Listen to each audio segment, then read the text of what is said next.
Hey, what's up everybody, Haskins here. Welcome back to the channel. In today's video, we're gonna take a tour of my latest build here in our expert world, which is the castle you're seeing right now. And as always, if you enjoy the video today, be sure to drop a like, and if you're new, consider subscribing to the channel for plenty more LEGO Fortnite content. Let's go ahead and get right into the build.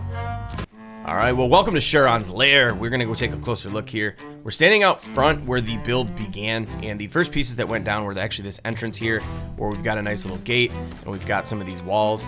Try to use a combination of pieces that I haven't quite used before. You can see here we've got some stuff from Medieval Manners. We're also using the Nightmare Before Christmas set, and some of the ideas between like these little pillars here and some of the ones back here is those little gaps, when you stack them on top of each other, they almost look like broken pieces and looks like a little bit more weathered and gives you a really good detail up in the front.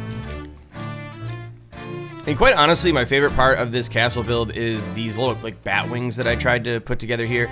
This was an interesting combination of pieces that I thought worked out pretty well. We've got some of the kind of curved walls over here from the Shogun Palace build set. We've got them flipped up against the build, and then we flipped this one the other way. And then joining that up with some of the Nightmare Before Christmas roof ends. I think these are like the gables or whatever they came with. And flipping them on their sides with that curve gave this nice like aggressive edge. Almost kind of mirroring like a bat wing or like a dragon's wing or something like that. And then by adding these on both sides, it gives it a really nice wide footprint and profile out. Because ultimately, I mean, if you go around here, let's take a look up the side here. It's not the largest building in the world, but that's because I was worried about complexity. And if you look at the details and all the number of pieces that we've got going on here, I was a little bit concerned. Unfortunately, we have not hit complexity yet, so that gives us the opportunity to add some fencing around and some extra details, maybe even a couple of rooms extending off the back and the sides, because you'll see once we go on the interior here in just a moment, there isn't a lot of connectivity between the main floor and the top two floors. That was kind of intentional actually too to begin with, because we do have some thieves in this world, and I wanted to prevent them from stealing all my good stuff. All right, let's go ahead and head on the inside here. So as you walk in, you'll notice it's pretty bare. Now there are details, however, we don't have a bunch of crafting benches and a bunch of utility machines all over the place, and that was purposeful. I really wanted to just look like an abandoned castle. We have the crafting bench itself. That's the only thing that I actually have going on down here, because it was allowing me to craft different tools and things as I was adventuring out on this island. As you can see here on the map, we're actually on just a standalone stranded island out in the middle of nowhere. That was also intentional to stay away from everybody. Here's a look at the interior of the first floor at night. We've got the blue Star Wars wall beacons. Those are pretty much like my favorite light in the game, so you'll see those in a lot of my builds. But we've got the top lighting coming from the room above, and then the bottom lighting is actually coming from buried lights that I have underneath the ground here. You can actually see I wanted to create a separation between the light on the bottom and the light on the top, and it creates this like dark space that runs all the way around the center of the room here. All right, let's go check out the second floor. So we're gonna hit a jump pad to get up here. I'm getting sick of doing that, so I think I actually might build connectivity between the bottom and the top floors here. So let's go ahead and close the door. We've got our meeting room up here. So this is where all the important stuff about the land and all the crazy stuff that's going on around here on this island. We've got Charon's chair here. He is obviously the head of this castle. He is the king of the land, so you got to come before the council if you want to do anything over here.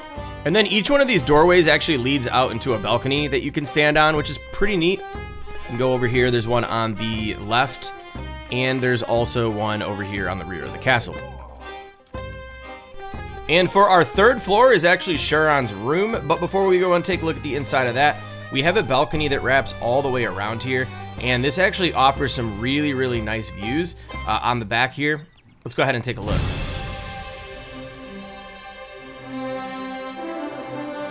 All right, let's head into the room and take a look. So you can see here, a lot of the design choices on the interior of this room are very similar to the ones that we've got going down in the main floor. That was really the goal of this build, is to create a consistent design pattern going throughout. And it's very minimalistic up here. We've just got the entranceway and a window behind the bed. We've got a metal smelter, a spinning wheel, and just two swords for decoration. We've got our sapphire, and then over here we've got a Shatterhorn sword. And the floor patterns, we've got some interesting things going on here with like the beachy and the haunted house, giving like the different contrasting pieces between the black and the white. And then up on the ceiling here, we've also put a little bit of a design here using haunted house trim around the outside. And then we've got just the regular friendly neighborhood floors up top. And you may have noticed and been wondering what the heck is that above the castle floating, and that is my death bat. So why don't we take a closer look at that, and I'm gonna give you a bonus scene of this thing in action from this past Friday's war. Yeah, they're still over water. I wouldn't, don't. Hey, are they shooting our balloons down? Trying to. Direct hit! Direct hit! Let's go! Let's go! Let's go! Yes! Oh, he got my balloon. Hey, wait, what? You're using freaking. Yes! Wait, what? They're coming down! They're going down! No, I've been knocked! I've been knocked! Yes, Kaboom's down! Oh, No! Epic is down! Kaboom's down! They're both down! They're both down! They're both down! Well, that was absolutely a ton of fun, and I'm looking forward to doing another one of those in the future. But most importantly, I hope you enjoyed today's walkthrough of this castle build. Like I said, maybe we'll do another one on the expansion, or maybe we'll go on and build something else. But as always, thank you all so much for tuning in. Be sure to hit the like button and subscribe if you haven't already. We will catch you all in the next one.